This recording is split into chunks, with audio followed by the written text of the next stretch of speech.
Hello dear students, how are you all? I hope you all are very good. मैं साक्षी राजपूत स्वागत करती हूँ आप सभी का अपने इस यूट्यूब चैनल बीएसपी फार्मेसी पे।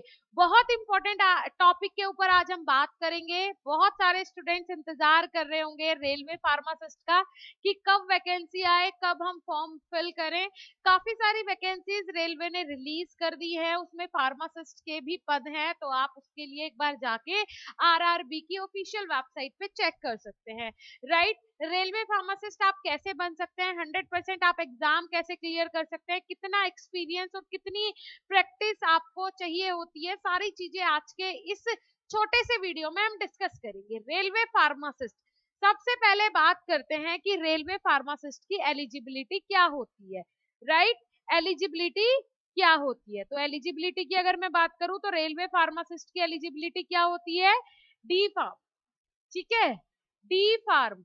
इसका मतलब है अगर एलिजिबिलिटी डी फार्मा है तो बी फार्मा वाला ऑटोमेटिकली इसके लिए अप्लाई कर सकता है, एम फार्म वाला, कोई भी हायर स्टडीज वाला इसके लिए अप्लाई कर सकता है। ठीक है जी, पहली चीज ये हो गई। दूसरी चीज की अगर मैं बात करूं एक्सपीरियंस की, आपको एक्सपीरियंस कितना होना चाहिए? एक्सपीरियंस इसमें मस्ट नहीं होता है, बट अगर मैं एक्सपीरियंस किसकी बात करूं, प्रैक्टिस की, ठीक है, प्रैक्टिस की बात करूं, आपकी प्रिपरेशन की बात करूं, तो लगभग कम से कम आपको 1 साल की कड़ी मेहनत करनी पड़ेगी। 365 दिन, 1 साल ऐसा कहने वाला 1 साल नहीं कि 1 साल बोल दिया शुरू हो गया और खत्म हो गया, नहीं। आपने 1 साल में जो 365 दिन होते हैं ना, उनमें आपको कड़ी मेहनत करनी पड़ेगी, तब आप फर्स्ट टाइम में ही रेलवे फार्मासिस्ट का एग्जाम क्रैक कर लोगे। कहने का मतलब है, बी आपने 12th की, 12th के बाद आपने डी फार्मा किया, ठीक है, डी फार्म किया आपने, उसके बाद 1 साल तैयारी की अच्छे से, और 3 साल में आप गवर्नमेंट जॉब पालोगे आसानी से, ठीक है, रेलवे में। लेकिन उसके लिए शर्त ये होगी कि उस साल आपके लिए वैकेंसी आ रही है या फिर नहीं आ रही है। ये सबसे बड़ी दिक्कत होती है। सब्जेक्ट्स की बात कर लेते हैं, जो कि सबसे ज्यादा इंपॉर्टेंट है कि आप कैसे इसके लिए तैयारी कर सकते हो। सब्जेक्ट्स 50, अगर मैं बात करूं यहाँ पे, तो 50% आपका क्या आता है बेटा? 50% जो क्वेश्चंस आते हैं वो आएंगे आपके फार्माकोलॉजी से, ठीक है, फार्माकोलॉजी से। उसके अलावा आपके बचते हैं कितने परसेंट? 40% आपका बचता है। 40% में आपके जो मेन सब्जेक्ट है वो है फार्मास्यूटिक्स, ठीक है, फार्मास्यूटिक्स और कुग्नोसी, ठीक है, कुग्नोसी, बायोकेमिस्ट्री, केमिस्ट्री, इनमें से आपके क्वेश्चंस आते हैं 40% में। उसके बाद बचते हैं आपके 10%। 10% में आपके रीजनिंग, ठीक है, जीके, करंट अफेयर, ठीक है, ये सारी चीजें आ जाती हैं आपकी रिमेनिंग 10% में। ओके, तो आपको इस तरीके से ही अपनी प्रिपरेशन इसके लिए करनी है। मैंने आपको जो लास्ट मैंने वीडियो बनाया था उसमें क्लियर भी बोला था कि 2023 में पूरी पूरी संभावना है कि रेलवे में बहुत सारे पदों पर वैकेंसी आएगी, और अभी तो 2023 चल ही रहा है, तो काफी सारी वैकेंसी इसमें आपको देखने को मिलेगी। सबसे बड़ा पॉइंट जो होता है वो होता है सैलरी, ठीक है।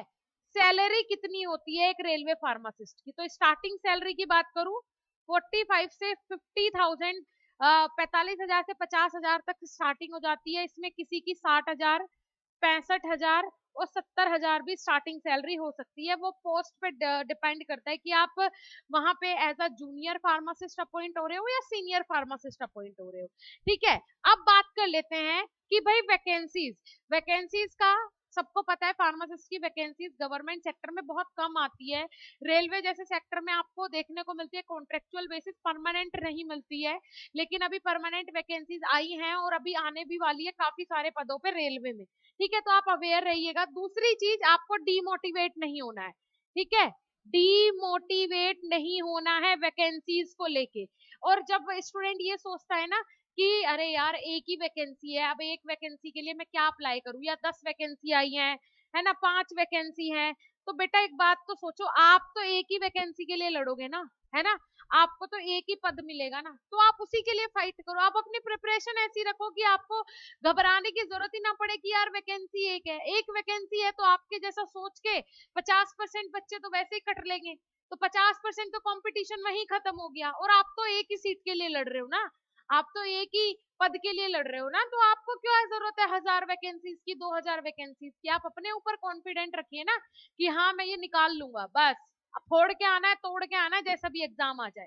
ठीक है, तो ये है रेलवे फार्मासिस्ट बनने का सिंपल सा प्रोसीजर, बहुत आसान है, लेकिन काफी सारी फैसिलिटीज यहाँ पे आपको देखने को मिलती है अगर आप एक रेलवे फार्मासिस्ट बन जाते हो। रेलवे के किसी भी कर्मचारी को ये सुविधा होती है कि वो कहीं भी सफर कर सकता है फ्री ऑफ कॉस्ट। दूसरी चीज, वो अपने साथ एक और फैमिली मेंबर को फ्री ऑफ कॉस्ट एसी के डब्बे में करवा सकता है सफर, है ना। तो इस तरीके की काफी सारी सुविधाएं भी मिलती हैं, और एक रेलवे फार्मासिस्ट बन के आपकी सिक्योर जॉब हो जाएगी लाइफ टाइम के लिए, तो आप इसके लिए जरूर एक बार ट्राई करें। ओके, ठीक है जी। चलिए, अब अगर आपने प्रिपरेशन करनी है बी फार्मा और डी फार्मा की, अपने ईयरली एग्जाम्स की या फिर सेमेस्टर एग्जाम्स की, तो आप अभी जाइए प्ले स्टोर से BSP pharmacy official app download कीजिए। क्योंकि यहाँ पे देखो 2 साल के बाद मैंने बोला कि 1 साल आपको मेहनत करनी पड़ेगी। क्यों, वाई? इसलिए क्योंकि आपने 2 साल में उतना डीप पढ़ाई नहीं होगा, लेकिन बीएसपी फार्मेसी एक ऐसा प्लेटफॉर्म है जो कि आपको 2 साल या 4 साल के अंदर ही इतना परफेक्ट कर देता है कि बाद में आपको कॉम्पिटेटिव एग्जाम के लिए अलग से कोर्स नहीं लेना पड़ेगा। सिर्फ एक रिवीजन मारो, एमसीक्यू की लगातार प्रैक्टिस करो, टॉपिक्स आपके क्लियर होंगे, बस आप झट से निकाल लोगे एग्जाम। ठीक है, जाओ एक बार विजिट कर लो, डेमोज देख लो, उसके बाद ही कोर्स में ज्वाइन करना। ठीक है, थैंक यू।